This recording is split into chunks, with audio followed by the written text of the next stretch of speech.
আজকে আমাদের সরকার এই দিনটাকে বিশেষ করে 25শে ডিসেম্বর এটাকে গুড গভর্নেন্স ডে হিসেবে পালন করে, সুশাসন দিবস। এটা 2014 সালে শুরু হয় আমাদের ভারতীয় জনতা পার্টি সরকার আসার পরে, আর আজকেই হচ্ছে অটল বিহারী বাজপেয়ীর জন্মদিন।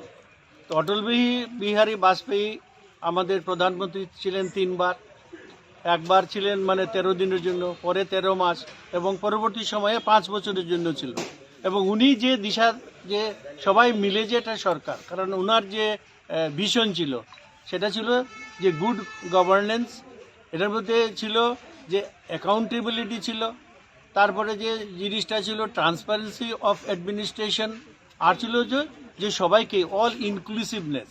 এই নীতির ভিত্তিতে ভারতীয় জনতা পার্টি সরকার চলছে এবং মোদিজি আসার পরে প্রথমবার এই গুড গভর্নেন্স ডেটাকে পালন করা শুরু হয়েছে সুশাসন দিবস হিসাবে।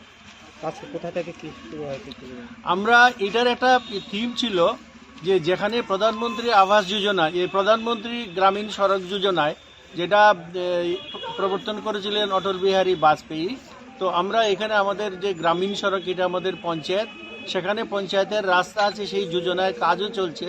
সেই হিসাবে পঞ্চায়েতের এই 3টা পঞ্চায়েত, এখানে নতুন নগর আছে, পটুনগর আছে, দিঘালিয়া আছে।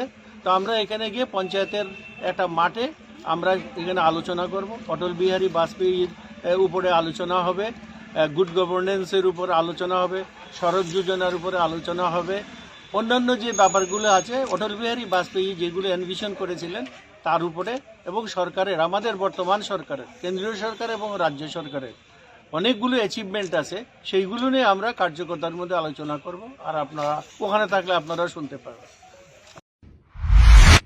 মশলা হাতে নয় চামচে তুলুন। লংতরাই গুঁড়ো মশলার প্রতিটি 250 গ্রাম প্যাকেটের সাথে 1টি চামচ ফ্রি। লংতরাই গুঁড়ো মশলা, রান্নায় তোমাকে।